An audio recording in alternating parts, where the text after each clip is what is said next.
ಕಳೆದ 49 ವರ್ಷದಿಂದ ಬೆಂಗಳೂರಲ್ಲಿ ಗುಣಶೀಲ ಸರ್ಜಿಕಲ್ ಆ್ಯಂಡ್ ಮೆಟರ್ನಿಟಿ ಹಾಸ್ಪಿಟಲ್ ಅಂತ ನಡೆಸ್ತಾ ಇದ್ದೀವಿ. ನಮಗೆ ಬಳ್ಳಾರಿ, ಅನಂತಪುರ ಈ ಭಾಗದಿಂದ ತುಂಬ ಜನ ಪೇಷಂಟ್ಸು, ಮಕ್ಕಳಾಗದೇ ಇರೋರು, ಮೇಯ್ನ್ಲಿ ಫರ್ಟಿಲಿಟಿ ಪ್ರಾಬ್ಲಮ್ಸ್ ಇರೋರು ಸಾಕಷ್ಟು ವರ್ಷದಿಂದ ಬರ್ತಾ ಇದ್ದಾರೆ.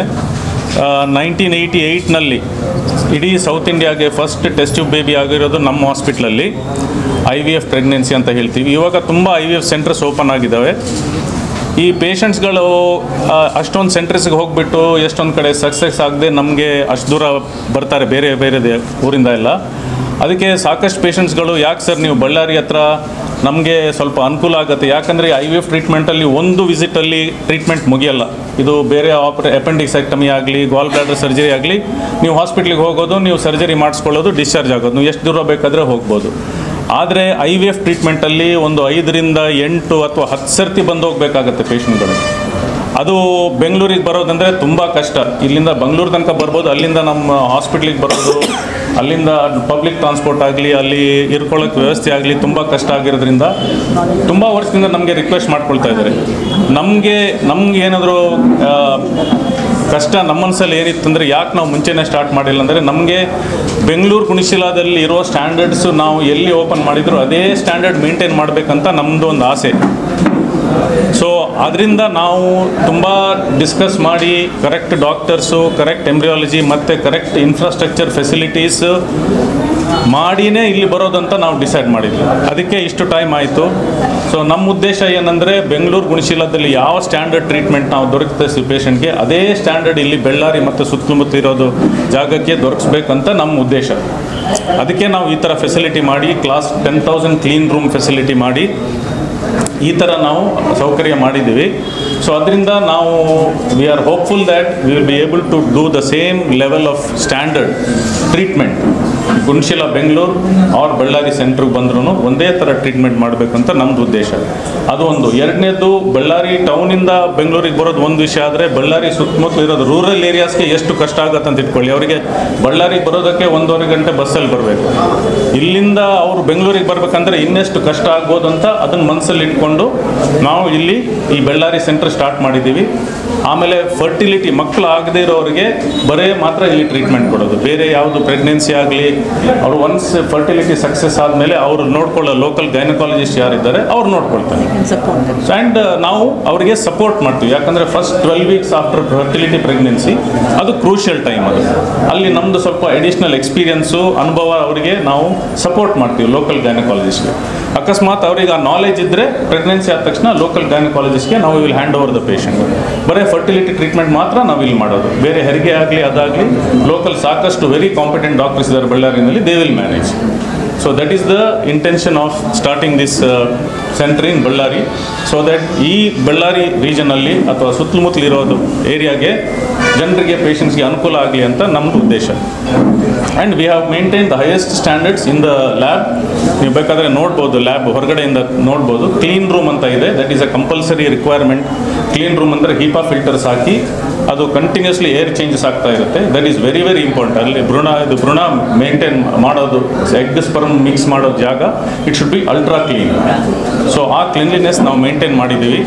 ಸೊ ನಾವು ಬೆಂಗಳೂರು ಗುಣಶೀಲದಲ್ಲಿ ಅದೇ ಥರ ಸ್ಟ್ಯಾಂಡರ್ಡ್ಸ್ ಇದೆ. ಅದೇ ಸ್ಟ್ಯಾಂಡರ್ಡ್ಸ್ ನಾವಿಲ್ಲಿ ನಾವು ದೊರಕಿಸ್ಬೇಕು, ಆಮೇಲೆ ಪೇಷಂಟ್ಸ್ಗೆ ಅನುಕೂಲ ಆಗಲಿ ಅಂತ ನಮ್ಮ ಉದ್ದೇಶ. ಸೊ ಡಾಕ್ಟರ್ ರಾಜಶೇಖರ್ ಆಲ್ರೆಡಿ ಹೇಳಿದ್ದಾರೆ ಅದು ನಾವು ಯಾಕೆ ಶುರು ಮಾಡ್ತಾ ಇದ್ದೀವಿ ಅಂತ. But we are a very old institution. 50 years, ಮುಂದಿನ ವರ್ಷ ನಮಗೆ 50 ಇಯರ್ಸ್ ಆಗಿರುತ್ತೆ. ಆ್ಯಂಡ್ ನಮಗೆ ಏನಾಗುತ್ತೆ ಅಂತಂದರೆ, ಬೆಳ್ಳಾರಿಯಿಂದ, ಅನಂತಪುರದಿಂದ ಬೇಕಾದಷ್ಟು ಜನ ಬರ್ತಾರೆ, ಬಟ್ ಆ ತಿಳುವಳಿಕೆ ಇಲ್ಲ.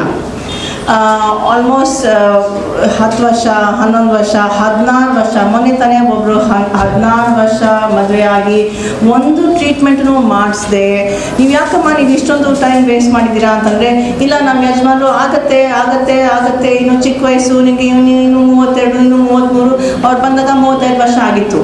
35 ವರ್ಷ ಏನು ಮಹಾ ದೊಡ್ಡ ವಯಸ್ಸು ಏನಲ್ಲ.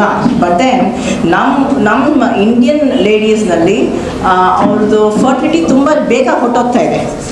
ಕಳ್ಕೊಳ್ತಾ ಇದ್ದಾರೆ. ಆ ಅಂಡಾಶಯದಲ್ಲಿ ಇರೋ ಅಂಡಾಣುಗಳು ಕರ್ಗೋಗ್ತಾ ಇವೆ ತುಂಬ ಬೇಗ. ಆ್ಯಂಡ್ ಆಲ್ರೆಡಿ ಒಂದು ಸ್ಟಡಿ ಬಂದಿದೆ, ಅದು ಮುಂಚೆಯಿಂದನೂ ಒಂದು ಆಲ್ಮೋಸ್ಟ್ ಒಂದು 5-6 ಇಯರ್ಸ್ ಮುಂಚೆ ಒಂದು ಸ್ಟಡಿ ಮಾಡಿದ್ರು ಇಂಡಿಯನ್ ಲೇಡೀಸ್ನಲ್ಲಿ ಮತ್ತು ಅವ್ರ ಸ್ಪ್ಯಾನಿಷ್ ಲೇಡೀಸ್ನಲ್ಲಿ, ಅಂದರೆ ಯುರೋಪಿಯನ್ ಪೇಷಂಟ್ಸ್ನಲ್ಲಿ. ಅದು ಕಂಪೇರ್ ಮಾಡಿದ್ರೆ Indian women reach menopause 5 years before the Spanish European ladies. So normally menopause they are entering to the age of 40. Yeah, no, 45, 50 sometimes. But then they are finding that the Indian ladies are reaching menopause. That means finishing their periods 5 years before the Europeans. Now this is maybe a genetic trait. But ಅದೇನಂತಂದರೆ ನಮ್ಮ ಊರಿನಲ್ಲಿ ಬೇಕಾದಷ್ಟು ಇತ್ತೀಚೆಗೆ ಒಂದು 10 years 12 years ಇಂದ ಈ trend ಜಾಸ್ತಿ ಹಾಕೊಂಡು ಬರ್ತಾ ಇದೆ. ಸೊ ನಮ್ಮ ಹತ್ರ ಬರೋ ಪೇಷಂಟ್ಸ್ 32, 33, 28 ವರ್ಷಕ್ಕೇನೆ ಅವ್ರ ಅಂಡಾಶಯದಿಂದ ಅಂಡಾಣುಗಳು ಕರ್ಗೋಗಿದೆ ಕಂಪ್ಲೀಟ್ಲಿ. ಸೊ ಏನೂ ಸಿಗಲ್ಲ, ನಾವು ಔಷಧಿ ಹಾಕಿದ್ರೂ 1-2 ಮೊಟ್ಟೆ ಅಷ್ಟೇ ಸಿಗೋದು.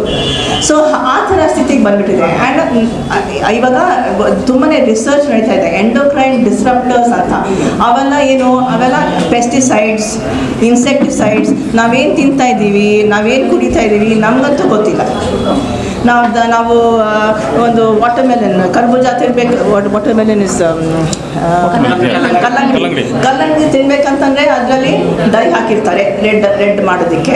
ಮಾವಿನ ಹಣ್ಣು ತಿನ್ಬೇಕಂತಂದರೆ artificial ripen with ethylene oxide. ಸಕ್ಕರೆ ತಿನ್ಬೇಕಂತಂದರೆ ಅದರಲ್ಲಿ ಸಲ್ಫರ್ ಇರುತ್ತೆ.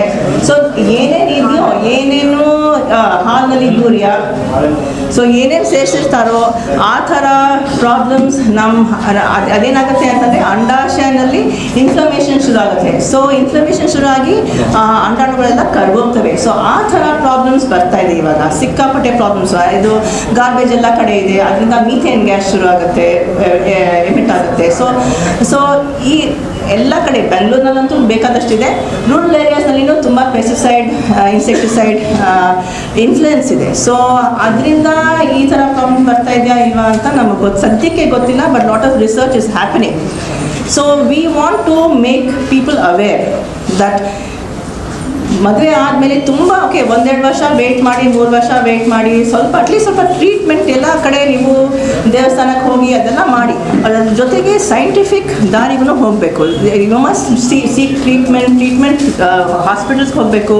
ಯಾಕೆ ನನಗೆ ಪ್ರೆಗ್ನೆನ್ಸಿ ಆಗ್ತಾ ಇಲ್ಲ ಅಂತ ಅಟ್ಲೀಸ್ಟ್ ಕೇಳಬೇಕು. So that is something that we should spread awareness, and bringing Gunchila to Bellary I think will help that. We must help the rural population to understand that the problems idre they should seek help. They should come to the hospital. Doctors hatra ಹೋಗಬೇಕು. ಏನು problem ಇದೆ, ನನಗೆ pregnancy ಆಗುತ್ತಾ, ನಂದು ಅಂಡಾಶಯದಿಂದ ಮೊಟ್ಟೆ ಬರುತ್ತಾ ಅಂತ at least ಕೇಳಬೇಕು. ಒಂದೊಂದು ಪೇಷಂಟ್ ಬಂದವ್ರಿಗೂ ಅವ್ರದ್ದು ಸ್ಪೆಸಿಫಿಕ್ ಆಗಿ ಟೆಸ್ಟ್ ಮಾಡಿ ಯಾವ ಥರದ ತೊಂದರೆಗಳಿದೆ ಅಂತ ಪರಿಶೀಲನೆ ಮಾಡಿ ಒಂದೊಂದು ಪೇಷಂಟ್ಗೆ ಯಾವ್ಯಾವ ಥರ ಟ್ರೀಟ್ಮೆಂಟ್ ಕೊಟ್ಟರೆ ಅವ್ರಿಗೆ ಪ್ರೆಗ್ನೆನ್ಸಿ ಆಗೋ ಚಾನ್ಸಸ್ ಬೆಸ್ಟ್ ಇದೆ ಅನ್ನೋದನ್ನ ಅದು ನಾವು ರಿಪೋರ್ಟ್ಸ್ ಎಲ್ಲ ನೋಡಿಕೊಂಡು ಡಿಸೈಡ್ ಮಾಡ್ತೀವಿ. ಸೊ ಬರೋರ್ಗೆ ಎಲ್ಲರಿಗೂ IVF ಬೇಕಾಗುತ್ತೆ ಅಂತ ಇಲ್ಲ, ಬಟ್ ಯಾವ್ಯಾವ ಪೇಷಂಟ್ಸ್ಗೆ ಯಾವ್ಯಾವ ಥರ ಟ್ರೀಟ್ಮೆಂಟ್ ಕೊಟ್ಟರೆ ಅವ್ರಿಗೆ ಚಾನ್ಸಸ್ ಆಫ್ ಪ್ರೆಗ್ನೆನ್ಸಿ ಬೆಸ್ಟ್ ಇರುತ್ತೆ ಅನ್ನೋದು ಅದು ನಾವು ಮಾಡೋ ಟೆಸ್ಟು, ಕೌನ್ಸಿಲಿಂಗ್ ಅದ್ರ ಮೇಲೆ ಡಿಪೆಂಡ್ ಆಗುತ್ತೆ. ಸೊ ಇದು ತುಂಬ ಇಂಪಾರ್ಟೆಂಟು. ಬರೋರ್ಗೆ ಎಲ್ಲರಿಗೂ IVF ಬೇಕಾಗುತ್ತೆ ಅಂತ ಇನ್ನೇನಿಲ್ಲ. ಇನ್ನೊಂದೇನು ಅಂತಂದರೆ ತುಂಬ ಜನ ಪೇಷಂಟ್ಸ್ಗೆ ಪದೇ ಅಬಾರ್ಷನ್ಸ್ ಆಗ್ತಾ ಇರುತ್ತೆ. ಪ್ರೆಗ್ನೆನ್ಸಿ ಆಗುತ್ತೆ ಬಟ್ ಪದೇ ಅಬಾರ್ಷನ್ಸ್ ಆಗ್ತಾ ಇರುತ್ತೆ. ಅಂಥವ್ರಿಗೂ ಕೆಲವು ನಾವು ಡಿಸೈನ್ ಮಾಡಿರೋ ಟ್ರೀಟ್ಮೆಂಟ್ಸಿಂದ ತುಂಬ ಜನಕ್ಕೆ ಅದು ಹೆಲ್ಪ್ ಆಗಿ ಅಬಾರ್ಷನ್ ಆಗೋದನ್ನ ತಡೆಗಟ್ಟಿ ಒಳ್ಳೆ ಮಗುನ ಮನೆಗೆ ತೊಗೊಂಡು ಹೋಗೋ ಚಾನ್ಸಸ್ಸು ಚೆನ್ನಾಗಿದೆ. ಅದೆಲ್ಲ ನಾವು ಒಂದೊಂದು ಪೇಷಂಟ್ದು ಇಂಡಿವಿಜುವಲೈಸ್ಡ್ ಟ್ರೀಟ್ಮೆಂಟ್ ಅಂತ ಹೇಳ್ತೀವಿ. ಒಬ್ಬೊಬ್ರಿಗೆ ಯಾವ ಥರ ಟ್ರೀಟ್ಮೆಂಟ್ ಸೂಟ್ ಆಗುತ್ತೋ ಅದರ ಪ್ರಕಾರ ನಮ್ಮ ಟ್ರೀಟ್ಮೆಂಟ್ ಪ್ಲಾನ್ಸ್ ಹೋಗುತ್ತೆ. ಬಳ್ಳಾರಿಯ ನಿರಂತರ ಸುದ್ದಿಗಾಗಿ ಬಳ್ಳಾರಿ ಬೆಳಗಾಯಿತು ಚಾನೆಲ್ನ ಸಬ್ಸ್ಕ್ರೈಬ್ ಮಾಡಿ ಹಾಗೂ ಬೆಲ್ ಐಕಾನ್ ಒತ್ತಿ.